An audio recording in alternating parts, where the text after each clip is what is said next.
નમસ્કાર મિત્રો, કેમ છો બધા? મજામાં છો ને? હું દેવાંગ પ્રજાપતિ, ઉપનિષદ સાયન્સ એકેડમી લીમખેડાથી મિત્રો. આજ રોજ આપણે રસાયણ વિજ્ઞાન ધોરણ 11 માં પાઠ 2 કે જેનું નામ છે પરમાણુનું બંધારણ, તેના એનસીઈઆરટીના સ્વાધ્યાયના પ્રશ્નોના જવાબ વિશેની ચર્ચા કરવાના છીએ. અને ઓલરેડી આપણે મિત્રો 2.1 થી 2.33 સુધીના બધા જ જે દાખલાઓ આવે છે તેને ઓલરેડી આપણે જુદા જુદા ભાગોની અંદર ચર્ચા કરી ચૂક્યા છે.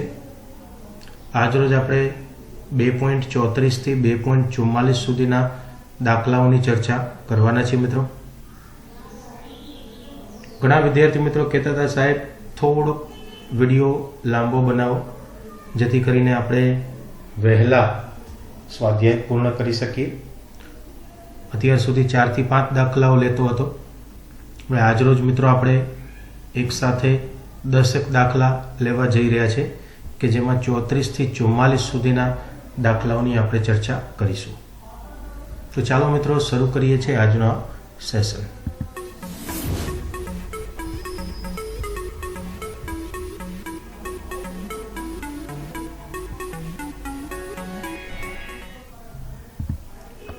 તો સૌપ્રથમ છે મિત્રો આપણી પાસે પ્રશ્ન ક્રમાંક 2.34 કે જેની અંદર પૂછવામાં આવેલું છે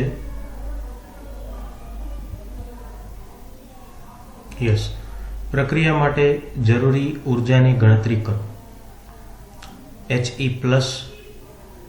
માંથી He2+ ઇલેક્ટ્રોન ગુમાવી H પરમાણુની ધરા અવસ્થામાં આયનીકરણ ઉર્જા 2.18 × 10⁻18 જૂલ પર એટમ આપણને આપવામાં આવેલું છે.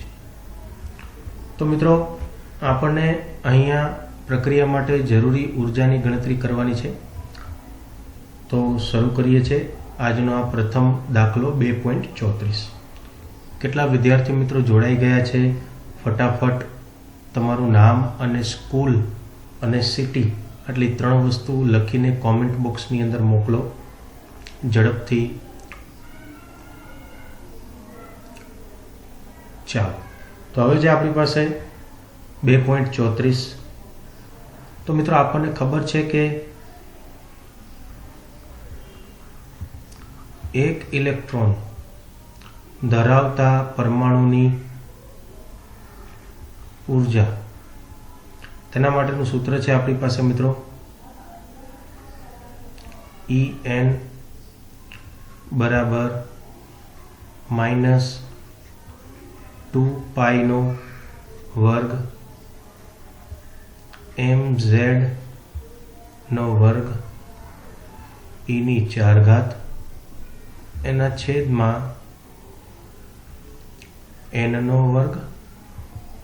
અને h². હવે આના માટે H પરમાણુ માટે આયનીકરણ ઉર્જા, કોના માટે? H પરમાણુ માટે. તો એ થશે આયોનાઇઝેશન એનર્જી એટલે કે ઉર્જા બરાબર E∞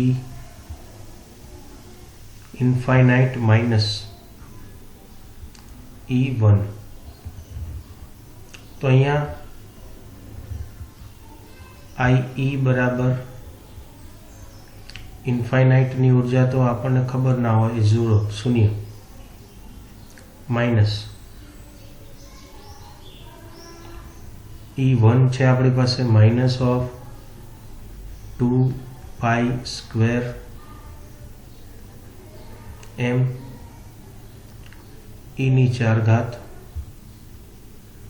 અને Z બરાબર હાઇડ્રોજન છે એટલે 1 થશે, n². એના છેદમાં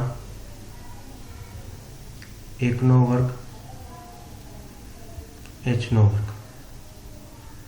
કાઉન્સ પૂરું. હવે આપણને ખબર છે કે ભાઈ જ્યાં Z બરાબર 1, n બરાબર પણ 1 થાય, બરાબર. ત્યારબાદ આપણને શું આપવામાં આવેલ છે? તો H પરમાણુની ધરા અવસ્થામાં આયનીકરણ એન્થાલ્પી IE બરાબર 2.18 ગુણ્યા 10⁻18 જૂલ પર પરમાણુ આટલું આપવામાં આવ્યું છે। તો તેના ઉપરથી આપણે He પ્લસ આયન માટે આયનીકરણ ઉર્જા IE બરાબર તો E ઇન્ફાઇનાઇટ થી E1 ઇન્ફાઇનાઇટ તો શૂન્ય લેવાનું મિત્રો માઇનસ કાઉન્સની અંદર -2 પાઈનો વર્ગ me⁴ અને He છે ને પ્લસ એટલે આ થશે z બરાબર 2 વર્ગ એના છેદમાં આપણી પાસે છે n બરાબર 1 થશે 1 વર્ગ h વર્ગ કાઉન્સ પૂરો બરાબર છે। હવે જો અહીંયા તમને ખબર છે કે ભાઈ z બરાબર કેટલા છે 2 હિલિયમ માટે, પરંતુ n તો આપણી પાસે એક જ છે એટલે અહીંયા આની આપણે ખાસ કાળજી રાખવી બરાબર છે। ચાલો ત્યારબાદ તેનું સાદુરૂપ આપીશું મિત્રો। તો IE બરાબર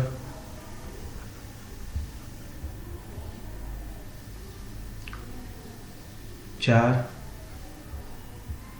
ગુણાકારમાં માઇનસનો વર્ગ કરશો, માઇનસ છે ને બરાબર છે 4 પછી 2 પાઈનો વર્ગ me⁴ જો એક માઇનસની સાઇન હતી અને આગળ પણ માઇનસની સાઇન હતી તો માઇનસનો વર્ગ એટલે માઇનસ માઇનસ પ્લસ થઈ જશે, એટલા માટે આપણે પ્લસ કરો ના કરો કંઈ ફરક પડે નહીં બરાબર છે। એના છેદમાં h નો વર્ગ 4 2 એમના એમ પાઈ એટલે 3.14 નો વર્ગ કરી નાખો ગુણ્યા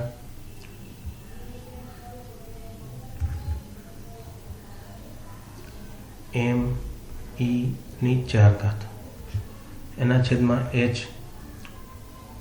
એટલે 6 જે પ્લાન્કનો અચળાંક 6.626 ગુણ્યા 10⁻34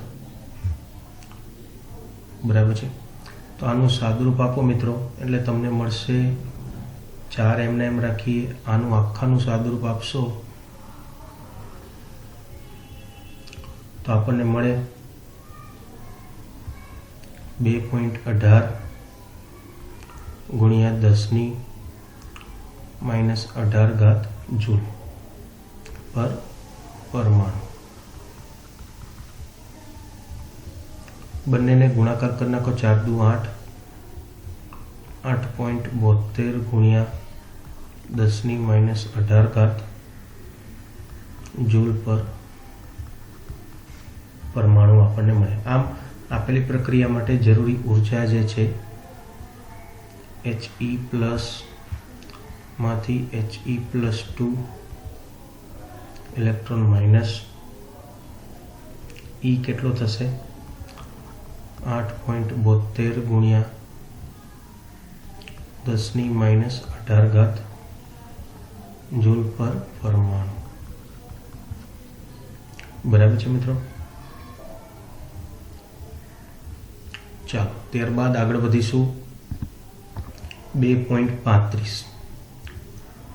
જો કાર્બન પરમાણુનો વ્યાસ 0.15 નેનોમીટર હોય તો કાર્બન પરમાણુની સંખ્યા ગણો જેને 20 સેન્ટીમીટર લાંબી લાઇનના સ્કેલ પર સીધી લીટીમાં એકબીજાની નજીક ગોઠવી શકાય। તો જો સૌપ્રથમ આપણને વ્યાસ આપેલો છે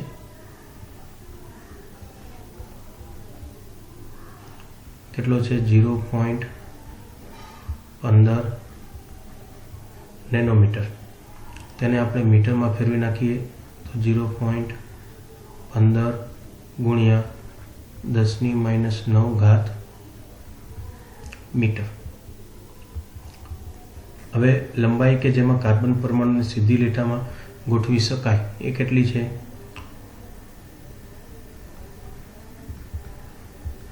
તો એ આપેલી છે આપણને 20 સેન્ટીમીટર. એને મીટરમાં ફેરવી દઈએ તો 0.2 મીટર થાય. જો આની અંદર તો આપેલ લંબાઈમાં ગોઠવી શકાતા કાર્બન પરમાણુની સંખ્યા, કાર્બન પરમાણુની સંખ્યા બરાબર 0.2 મીટર એની લંબાઈ અને છેદમાં 0.15 ગુણ્યા 10⁻⁹ મીટર. તો આનું સાદુરૂપ આપીએ મિત્રો તો 0.2 ગુણ્યા 10⁹ બરાબર છે, અને છેદમાં આ જો આ ઉપર આવી ગયો -9 ઉપર આવી ગયા અને છેદમાં 0.15 એમને. હજી આનું સાદુરૂપ આપી દઈએ આપણે એટલે આપણને મળશે 1.33 ગુણ્યા 10⁹ કાર્બન પરમાણુ. બરાબર છે મિત્રો. ચાલો આ તે 2.35. ત્યારબાદ 2.36. કેટલા વિદ્યાર્થી મિત્રો જોડાઈ ગયા છે? ઝડપથી ફટાફટ તમારું નામ અને સ્કૂલનું નામ, સિટી લખીને મોકલો ઝડપથી મિત્રો, ખૂબ ઝડપથી, જલ્દી ફટાફટ લખો. ચાલો ત્યારબાદ છે 2.36. તો 2 ગુણ્યા 10⁸ કાર્બન પરમાણુ એકબીજાની પાસે ગોઠવાયેલા છે. જો વ્યવસ્થાની લંબાઈ 2.4 સેન્ટીમીટર હોય તો કાર્બન પરમાણુની ત્રિજ્યા ગણો. તો સૌપ્રથમ કુલ લંબાઈ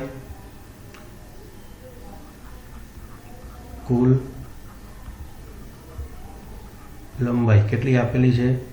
તો કે 2.4 સેન્ટીમીટર. આ લંબાઈમાં ગોઠવાયેલા પરમાણુની, કાર્બન પરમાણુની સંખ્યા કેટલી છે? તો કે 2 ગુણ્યા 10⁸. તો હવે આપણે કહી શકીએ કે ભાઈ એક કાર્બન પરમાણુનો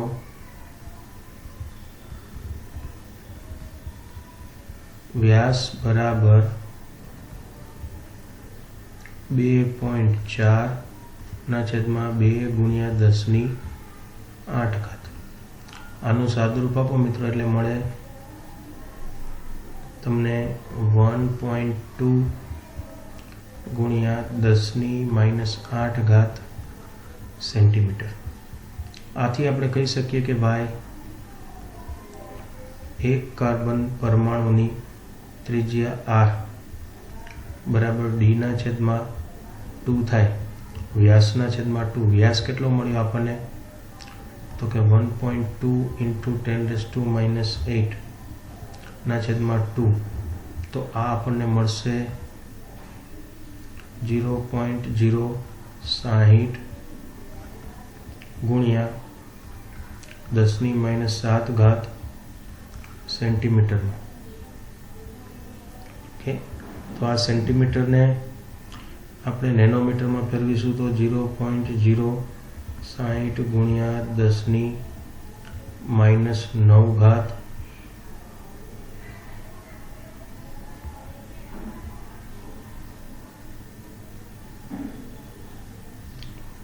મીટર.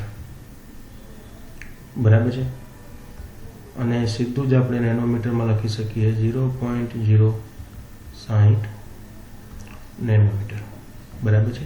અહીંયા સેન્ટીમીટર હતું, 2 ઘાતનો તફાવતમાંથી આપણે સેન્ટીમીટરમાંથી મીટરમાં આવ્યા અને મીટરમાંથી નેનોમીટરમાં. આ છે આપણે ત્રિજ્યા. બરાબર છે મિત્રો. ચાલો ત્યારબાદ 2.37. ઝિંક પરમાણુનો વ્યાસ 2.6 એંગસ્ટ્રોમ છે, તો ઝિંક પરમાણુની ત્રિજ્યા પિકોમીટરમાં ગણો અને જો ઇલેક્ટ્રોન એકબીજાની લઘુલઘ લંબાઈ પ્રમાણે ગોઠવાયેલા હોય તો 1.6 સેન્ટીમીટર લંબાઈમાં હાજર પરમાણુની સંખ્યા ગણો. તો સૌપ્રથમ આપણે ઝિંક પરમાણુની ત્રિજ્યા ગણીશું મિત્રો. Zn ની ત્રિજ્યા, તો તેના માટે ઝિંક પરમાણુનો વ્યાસ આપણને આપેલો છે મિત્રો. વ્યાસ કેટલો છે? 2.6 એંગસ્ટ્રોમ. આ એંગસ્ટ્રોમને આપણે મીટરમાં ફેરવી નાખીએ તો 2.6 ગુણ્યા 10⁻10 મીટર થશે. બરાબર છે. હવે ઝિંક પરમાણુની ત્રિજ્યા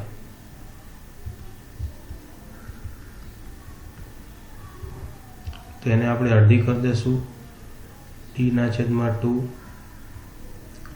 તો d એટલે 2.6 ગુણ્યા 10⁻10 એના છેદમાં 2. એનું સાદુરૂપ આપીએ એટલે આપણને મળે 1.3 ગુણ્યા 10⁻10 મીટર. બરાબર છે.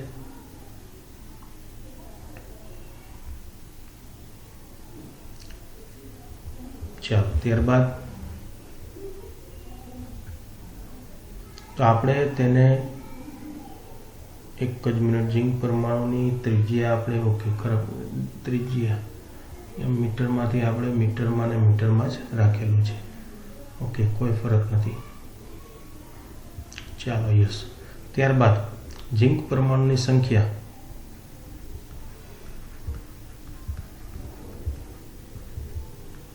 તો તેના માટે લંબાઈ આપણને આપેલી છે 1.6 સેન્ટીમીટર. તેને મીટરમાં ફેરવી નાખીએ 1.6 ઇન્ટુ 10⁻² મીટર. બરાબર છે. હવે એના માટે આટલી લંબાઈમાં ઝિંકની સંખ્યા બરાબર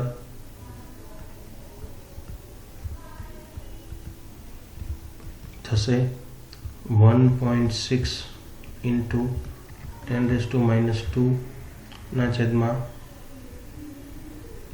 2.6 ગુણ્યા 10⁻10 બંને આ મીટરમાં છે, આ મીટરમાં છે. તો આનો ગુણોત્તર લો એટલે તો આપણને મળે, ચાલો પાછળ લખીશું, તો એ આપણને મળશે 0.6154 ગુણ્યા 10⁸ પરમાણુ. કોના? ઝિંકના. બરાબર છે. તેને આપણે સાંકેતિક નિરૂપણ કરીએ 6.154 ગુણ્યા 10⁷ પરમાણુ. બરાબર છે. આમ આપણે કહી શકીએ કે ભાઈ Zn પરમાણુની સંખ્યા આટલા પરમાણુ થાય. બરાબર છે મિત્રો. ચાલો ત્યારબાદ 2.38. એક કણ 2.5 ગુણ્યા 10⁻16 કુલમ્બ સ્થિર વિદ્યુતીય ભાર ધરાવે છે. તેમાં હાજર ઇલેક્ટ્રોનની સંખ્યા ગણો. તો તેના માટે આપણે સૌપ્રથમ એક ઇલેક્ટ્રોન પરનો ભાર આપણને ખબર છે મિત્રો કેટલો હોય તો કે 1.6022 ઇન્ટુ 10⁻19 કુલમ્બ. આ ખબર હોવી જોઈએ. સ્થિર વિદ્યુતીય ભાર Q આપણને આપેલો છે, કેટલો છે? 2.5 ગુણ્યા 10⁻16 કુલમ્બ. આથી કણમાં હાજર ઇલેક્ટ્રોનની સંખ્યા આપણે શોધી શકીએ. ઇલેક્ટ્રોનની સંખ્યા બરાબર Q ના છેદમાં E. આ E એટલે તેનો વીજભાર. તો Q કેટલો છે આપણી પાસે? તો કે ભાઈ Q છે 2.5 ગુણ્યા 10⁻16 એના છેદમાં E નો વીજભાર છે 1.6022 ઇન્ટુ 10⁻19. બરાબર છે. તો આનું સાદુરૂપ આપીએ તો આપણને મળે 1560.3 ઇલેક્ટ્રોન.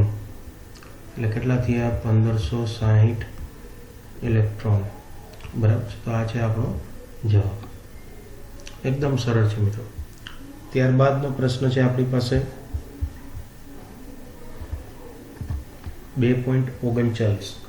તો મૂલ્યાંકનના પ્રયોગમાં તેલી બિંદુ પર ચળકતા એક્સ કિરણો દ્વારા પ્રાપ્ત સ્થિર વિદ્યુતીય ભાર -1.282 × 10⁻18 કુલમ છે। તો તેમાં રહેલા ઇલેક્ટ્રોનની સંખ્યા ગણો। આ જ રીતે કરવાનું છે મિત્રો। એનો વીજભાર કેટલો આપેલો છે ઇલેક્ટ્રોનનો, તો હમણાં જ આપણે લખ્યો 1.6022 × 10⁻19 કુલમ, બરાબર। તો તમે ઇલેક્ટ્રોનની સંખ્યા ગણી શકો। તેલ બિંદુ પર સ્થિત વિદ્યુતીય ભાર અને ઇલેક્ટ્રોનનો ભાર, તો સ્થિર વિદ્યુતીય ભાર કેટલો આપેલો છે -1.282 × 10⁻18। એક ઇલેક્ટ્રોનનો કેટલો હોય તો કે 1.6022 × 10⁻19, બરાબર। આનો ભાગાકાર કરી નાખો એટલે તમને જવાબ મળે 0.800 × 10, બરાબર છે।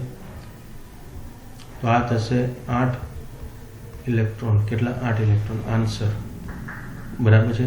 એકદમ સરળ છે, ખોટો ગણાયો। આગળ 2.3839 બે હરખા જ હતા, બરાબર છે। ચાલો આગળ જઈએ। ત્યારબાદ 2.40 પ્રશ્ન છે રુથરફોર્ડના પ્રયોગમાં સામાન્ય રીતે ભારે પરમાણુઓ જેવા કે ગોલ્ડ, પ્લેટિનમના પાતળા વરખ લેવામાં આવે છે અને તેના આલ્ફા કણોના મારો ચલાવવામાં આવે છે, આપણને ખબર છે। જો તેને બદલે એલ્યુમિનિયમનો પાતળો વરખ વાપરવામાં આવે તો ઉપરના પરિણામોમાં શું ફેર પડશે, બરાબર। પ્રશ્ન જવાબ છે, આમ તો નથી કરાવતો પણ થોડોક અટપટો છે, તો સમજૂતી મળી જશે। સાંભળતા રહેજો, સાથે સાથે જોતા રહેજો। તો જો ગોલ્ડ અને પ્લેટિનમ AU અને PT, બરાબર, જો આ ભારે પરમાણુમાં ભારે કેન્દ્ર ધરાવે છે, તો આવા ભારે કેન્દ્રો ખૂબ જ માત્રામાં ધનભાર ધરાવતા હોય છે। કેટલા? ખૂબ જ વધારે માત્રામાં ધનભાર ધરાવતા હોય છે। જ્યારે ગોલ્ડ અને પ્લેટિનમના પાતળા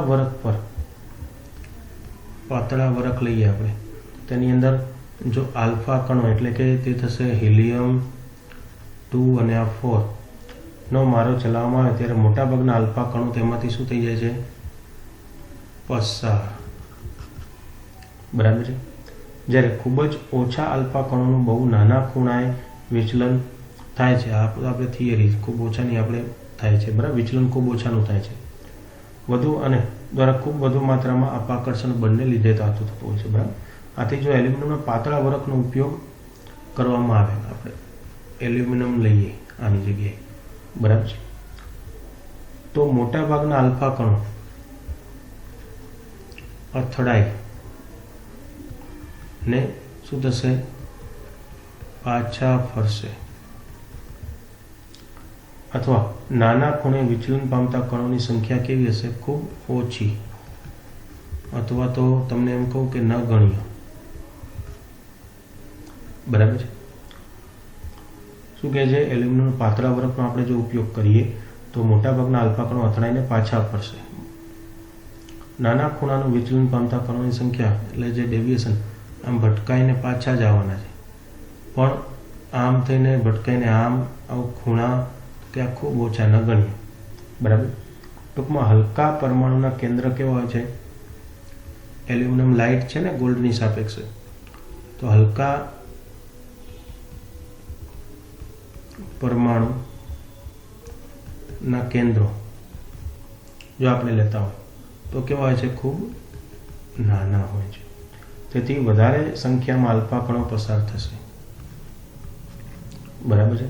હલકા કેન્દ્રો કરતાં ધનભાર સંખ્યા ઓછા હોય છે, તેથી આલ્ફા કણોનું વિચલન પણ થશે, બરાબર છે મિત્રો। ચાલો ત્યારબાદ છે આપણી પાસે 2.41। એની અંદર પણ થિયરી પૂછવામાં આવેલી છે આપણી પાસે। તો જો સંજ્ઞાઓ આપણને આપેલી છે BR 35 અને 79 ને બીજું આપેલું છે BR ખાલી 79 અહીંયા લખી શકાય, પરંતુ સંજ્ઞાઓ Br 79 35 અને Br 35 સ્વીકાર્ય નથી. ટૂંકમાં આપો, કેમ ન આપો? બરાબર, અહીંયા જો નીચે 79 ઉપર 35 લખો ને અહીંયા કાંઈ નહીં, તો આવું સ્વીકાર્ય નથી. કેમ આવું સમજાવવાનું છે. બરાબર. હવે આ તો મિત્રો આપણને ખબર જ છે કે કોઈ પણ તત્વ હોય તો અહીંયા નીચે તમે પરમાણુ ક્રમાંક લખતા હોય છે Z અને ઉપર પરમાણુ ભારાંક એ લખતા હોઈએ છીએ. બરાબર, એટલે તમે આડું આની અંદર કરી ના શકો. આ શું છે? Z શું સૂચન કરે છે? પરમાણુ ક્રમાંક. એ શું કરે છે? પરમાણુ દળાંક. આ છે A બરાબર P વત્તા N ની સંખ્યા, જ્યારે આ છે Z બરાબર પ્રોટોનની સંખ્યા ઓર અથવા ઇલેક્ટ્રોનની સંખ્યા. બેમાંથી કોઈ એક સરવાળો નથી કરવાનો હોય પાછો. બરાબર, એટલે આના ઉપરથી તમે આ વસ્તુની સમજૂતી આપી શકો છો. ત્યારબાદ છે 2.42 મિત્રો, દળ ક્રમાંક 81 વાળું તત્વ પ્રોટોનની સરખામણીમાં 31.7% વધુ ન્યુટ્રોન ધરાવે છે. તો પરમાણુની સંજ્ઞા આપણે દર્શાવવાની છે. તો હવે આપણે જાણીએ છીએ મિત્રો કે A બરાબર, હમણાં જ મેં તમને કીધું, P વત્તા N બરાબર છે. અથવા તો હું આને A બરાબર P ના બદલે Z લખી નાખું, પરમાણુ ક્રમાંક વત્તા N, તો પણ ચાલે. બરાબર. હવે જો આથી આપણે કહી શકીએ કે ભાઈ A બરાબર P વત્તા N બરાબર કેટલા આપેલા છે? તો કે 81. એને આપણે સમીકરણ નંબર 1 આપી દઈએ છીએ. ધારો કે પ્રોટોનની સંખ્યા આપણે x લઈએ છીએ. બરાબર, તો ન્યુટ્રોનની સંખ્યા n બરાબર x વત્તા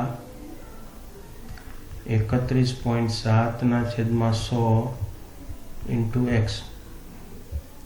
બરાબર, તો આનું સાદુરૂપ આપો તમે, એટલે કે આપણને મળશે 1.317x. બરાબર છે મિત્રો. એટલે કે પ્રોટોનની સરખામણીમાં 31.7% ન્યુટ્રોન વધુ છે, એ પણ પાછું આપણને કીધું છે. આથી આપણે કહી શકીએ કે ભાઈ સમીકરણ નંબર 1 જે છે A બરાબર P વત્તા N બરાબર 81, તેના મુજબ A બરાબર x વત્તા જોતું જો 1.317 ઇઝ ઇક્વલ ટુ 81. બરાબર છે. અથવા ઓર આમ ના કહેવું હોય તો તમે 2.317x બરાબર 81 લખો તો પણ ચાલે. હવે x ને સૂત્રનો કરતા બનાવી દો, 81/2.317 આનું સાદુરૂપ આપો એટલે તમને મળશે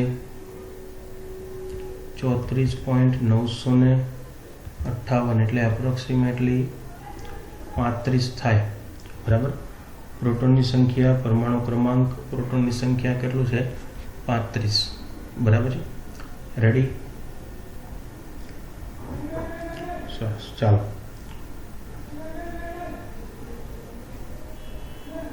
હવે જો અહીંયા પાછું તમને પરમાણુની સંજ્ઞા પણ કીધી છે. 35 થાય. બરાબર, એટલે પરમાણુની સંજ્ઞા કઈ થાય? તો કે 35 પરમાણુ ક્રમાંક વાળું તત્વ બ્રોમિન થાય. બરાબર, અને ઉપર 81. રેડી? ચાલો ત્યારબાદ આગળ વધીશું. હવે જો આગળના પ્રશ્નો છે 2.42 જે હમણાં આપણે કર્યો તે. બરાબર છે. આ હમણાં જ ઉપર કર્યો એના જેમ જ છે. જો દળ ક્રમાંક 37 2.43 છે ધરાવતો આયન 1 એકમ ઋણભાર ધરાવે છે.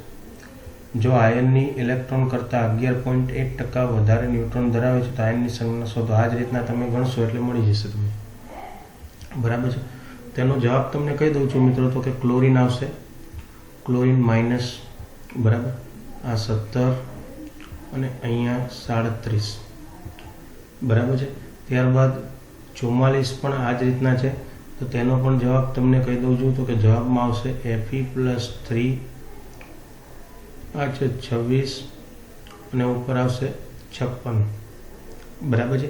તો આ બંને તમારે જાતે કરવાનો પ્રયાસ કરવાનો છે. 2.43 અને 2.44, કારણ કે એક જ સરખા છે તો મારે કરાવવાનો મતલબ નથી. આ મેં કરાવી દીધો છે બરાબર, એના પ્રમાણે જ આ 2.43 અને 2.44 એ જ પ્રમાણે કરવાનું છે. જોઈ લેજો બંને બરાબર છે મિત્રો. તો ચાલો આજે આટલું રાખીએ છીએ બરાબર છે. 2.44 સુધી કોઈ પણ ડાઉટ હોય તો સાથે સાથે તો તમે કહેતા જ જાઓ છો. તે સિવાય પણ પાછળથી કોમેન્ટ બોક્સની અંદર કોમેન્ટ કરીને પણ તમે મિત્રો દર્શાવી શકો છો બરાબર છે. તથા મારી ટેલિગ્રામ ચેનલ છે, કેપિટલમાં દેવાંગ સર કેમેસ્ટ્રી લખશો તો જોઈન થઈ જવાશે તેની અંદર. આવજો. Thank you.